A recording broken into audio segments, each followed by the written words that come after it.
The 23-year-old woman's remains were found near the vacant middle school Saturday, 2 weeks after she disappeared. The ME confirmed Thursday she was shot in the head. She was supposed to be a bridesmaid standing beside her best friend on one of the happiest days of their lives.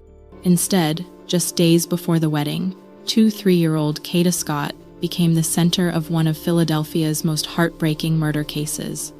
A young woman with a bright smile, big dreams, and a future full of promise gone in a way that no one saw coming. This is the story of Kada Scott and the chilling investigation that left an entire community demanding justice. Before we continue, if you believe Kata deserves justice, and if you believe her story deserves to be told, leave her name in the comments below. Subscribe and share this video to keep her memory alive and bring awareness to the cases that too often go unnoticed. Before her name filled headlines, Kata was simply known for her warmth. She was a caregiver at an assisted living facility, a college graduate from Penn State, and a loyal friend. When her best friend Pri got engaged, Kata was one of the first people she called. She'd already picked her dress, a soft pastel gown she had tried on weeks earlier. That smile in the fitting room photo captured exactly who she was: joyful, confident, ready for the next chapter in her life. But on the night of October 4th, 2025, that chapter ended far too soon. Around 10 p.m., Kata finished her shift at the terrace at Chestnut Hill, where coworkers remember her stepping outside for a phone call. A witness later told police she looked upset, her tone sharp, her body tense. They heard her say, "I can't believe you're calling me about this," followed by a frustrated expletive. Moments later, she was seen getting into a dark-colored SUV. It drove off quickly into the night. That was the last time anyone saw Kata alive. Within minutes, her phone went silent. No calls, no messages, no trace. By the next morning, her family and friends began to worry. She wasn't answering texts. She hadn't shown up for work. Something was wrong. And within days, their worst fears were confirmed. A body was found behind an abandoned school in East Germantown. When investigators arrived, they quickly realized who it was. The Philadelphia Health Department later confirmed the cause of death: a gunshot wound to the head. But how did a normal night at work turn into a fatal encounter? And who could possibly want to harm someone like Kada Scott?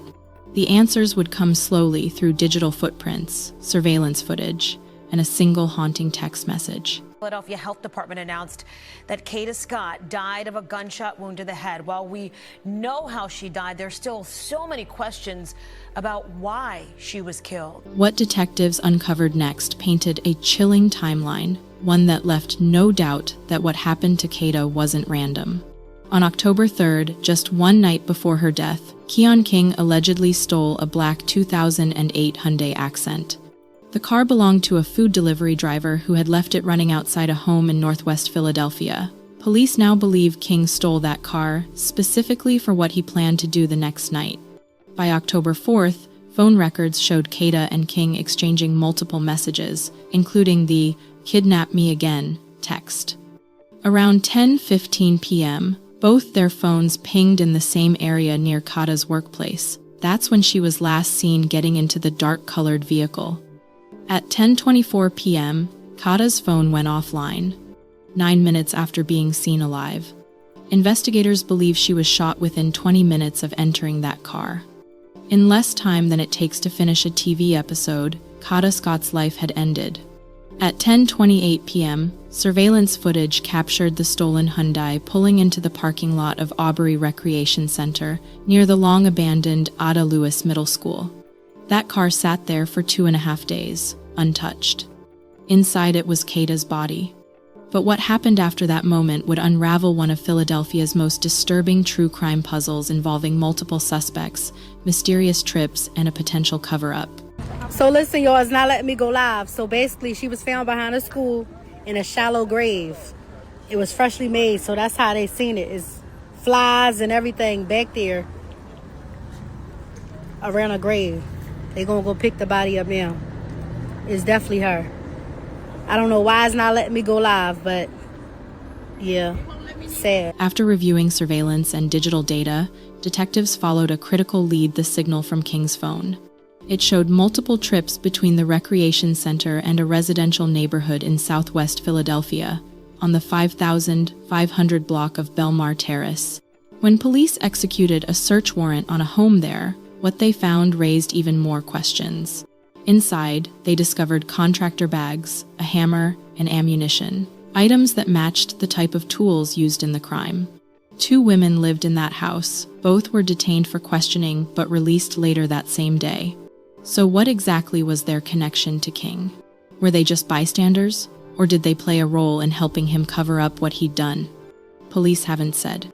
But King's phone data revealed that he visited that house multiple times immediately after Kata went missing, driving back and forth between the Belmar residence and the recreation center where her body was hidden.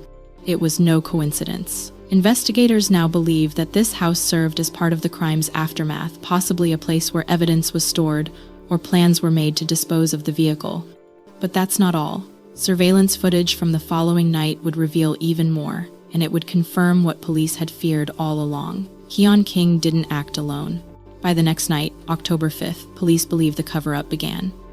At 11:39 p.m., surveillance cameras at Aubrey Recreation Center caught a gold Toyota Camry pulling into the same parking lot where the stolen Hyundai had been sitting since the night before. 2 people stepped out of that car. Then, the Camry drove away, meaning someone else was behind the wheel, a third person.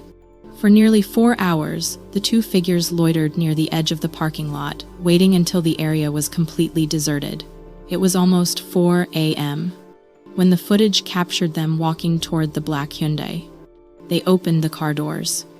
Then, they removed what investigators later described as a heavy object consistent with a human body. They carried that object into the wooded area behind the old Ada Lewis Middle School, the same area where, weeks later, searchers would find Kata's remains.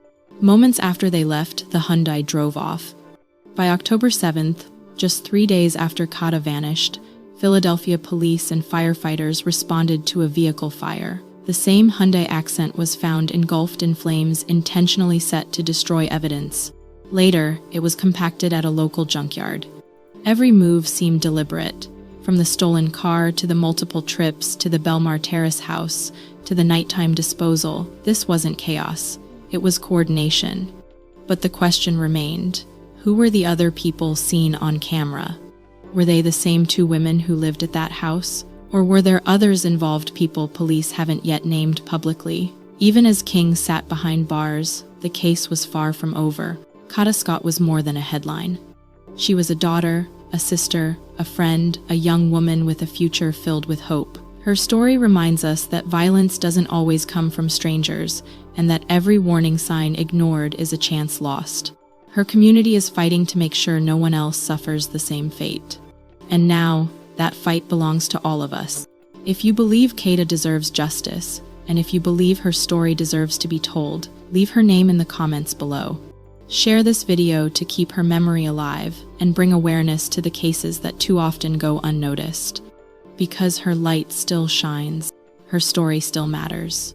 And as long as people keep saying her name, Kada Scott will never be forgotten.